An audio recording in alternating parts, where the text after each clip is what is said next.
You are listening and watching to a very special podcast. Oh, goodness. I'm so sorry. Did you guys hear that? Yeah, that was me. Sorry.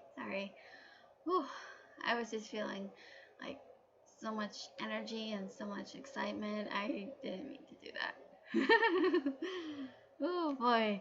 But I think I did that is because I'm really excited about this. Whew. I've been trying my best to make this the best damn thing ever. Okay, now I'm making reference to Avril Lavigne. Okay, let's start, shall we? Okay, here we go. Earlier before he knew anything, and after dealing with Luna, Chloe Birchhart was busy doing what she always does. However, she was interrupted by a swarm of infestations. She tried to fight them off, but there were so many, and there was no way she was going to expose her dark powers. Just then there was a whistle, and then the creatures immediately sat up, and then they were distracted and they left. And Chloe went to hide, afraid what that whistle sound was. She was trying her best not to move and not to breathe, but she was shaking all over. She bit her lip from gasping so much. That must have been really intense of what happened there. However, she could hear footsteps inside the place she was at. Someone was here. She had to hide her feet. She hid them a little further, but then someone's voice rang out, saying, "Well, ladies and gentlemen, let's see who's behind this curtain." Chloe let out a squeak, "Ah!" and then she fell over. Oh, Barnaby Brooks Jr. I thought I would never see you again. So it was you who made that whistle sound? Chloe said. Barnaby looked a little bit arrogant as he said, "Well, yes.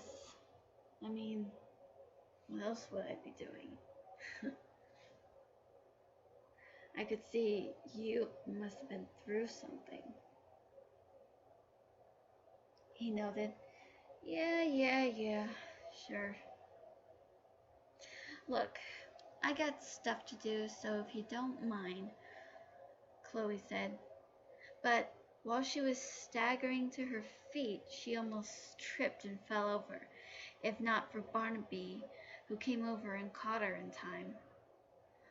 Oh, thanks, Chloe said, and she moved away from him.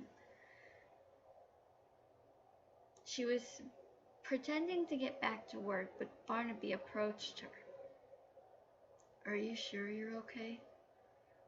You look pretty shaken. Why are you starting to care about me so much? Why are you doing this? Why?" Chloe demanded. However, Barnaby looked at her in the eye and said,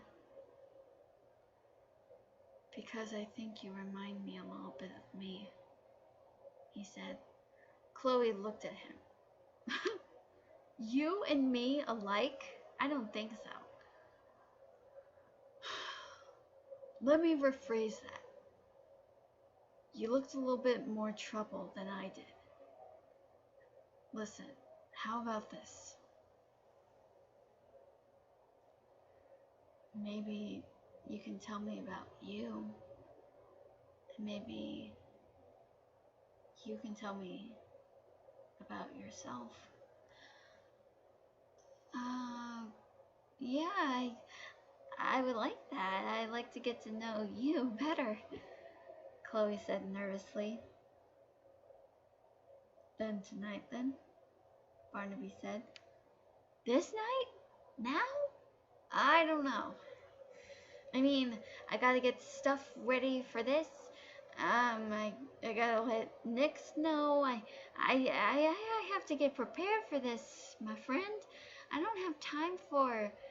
Chloe ranted on, but before she could say anything else, Barnaby leaned over and kissed her cheek. That stopped Chloe in her tracks. However, when Barnaby stepped away and looked at her, Chloe was stunned for a moment. Then she said, "You know what? Tonight's perfect. This night, yeah, definitely, definitely."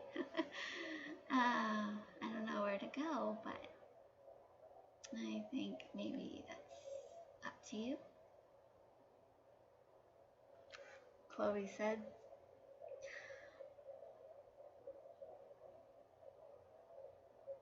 Later on, in some beautiful area, there was laughter being heard off-where.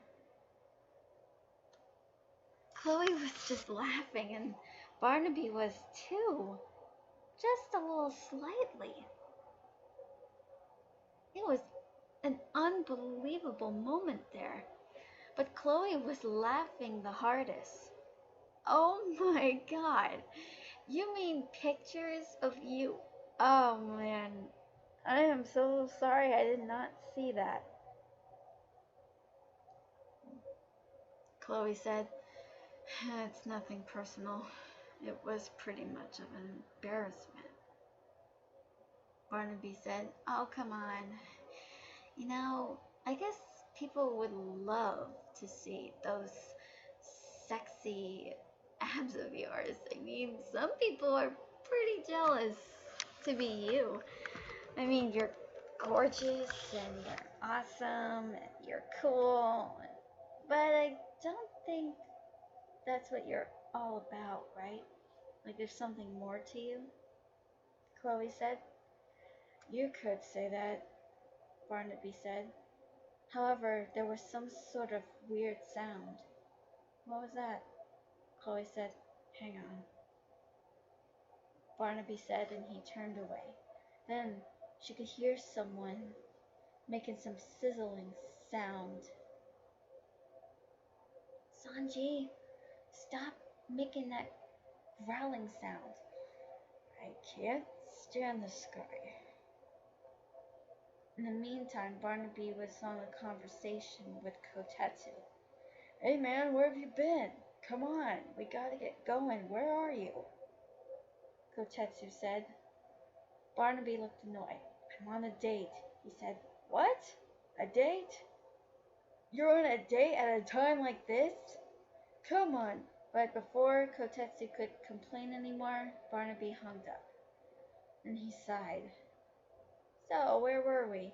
Chloe said. I think you were mentioning the part about me being handsome, and that's not what it's all about. So you don't mind yourself being handsome?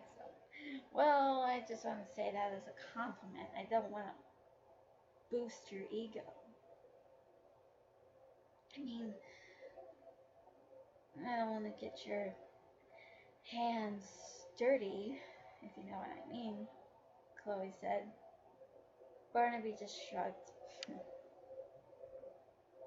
If you're really that nervous about me having some sort of dirty hands for any pretty girl, no, nothing like that. Oh no? I thought all charmers that I would know, just some of them are actually charming for girls, but others are they just want to get their hands dirty.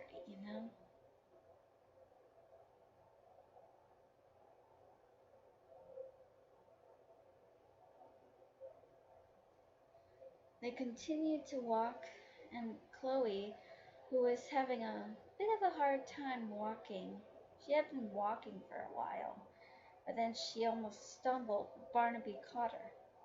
Oh, that's twice now, Chloe said. Look at me. I'm a total klutz.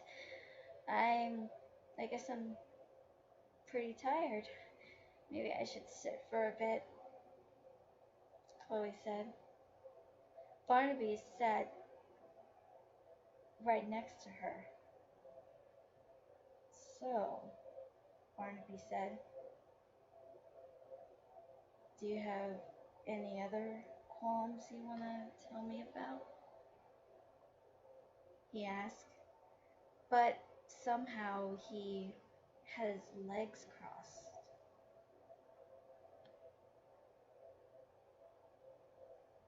Chloe couldn't stop looking at his pretty, good-looking, amazing body and face, and his hair. She felt her heart beating. Then she tried her best not to look back. Uh, qualms? Like what? Like hobbies? I don't think I have any. I guess I'm pretty boring. Are you sure? Barnaby said. You look like some sort of girl who would be interested, right? Barnaby said. He was leaning over towards Chloe, and Chloe became a little more uncomfortable. Then she noticed something. Barnaby's jacket was zipped down, and she could see a little bit of flesh. Chloe tried her best not to let out a scream of joy. Then she gulped and said, no, I don't, well, you could say I'm into, poetry and other things. Then she stood up and tried her best to calm down. Barnaby looked at her. Chloe Birchhart, you pretty much are amazing, he said. Chloe blushed. Thanks.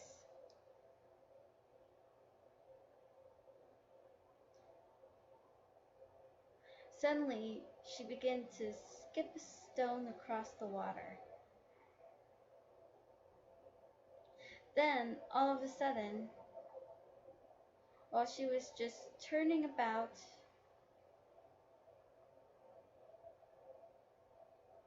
she slipped and fell into a flower bush. Barnaby had to wince a little bit. Are you okay? He asked. I don't know. Do I look okay? Chloe said. Barnaby looked over at her with a small smile across his face. You look better that way, he said. Oh, with a bunch of flowers on me? Great, I look like a mess. However, she couldn't help but look at his smile. It made her heart beat, but she had to focus. Alright, we're going to continue where we left off, so sorry about the abruptness, so yeah, my bad. But I'll continue more. So stay tuned for more coming your way. I'm Captain Donovan, and I'll see you next time.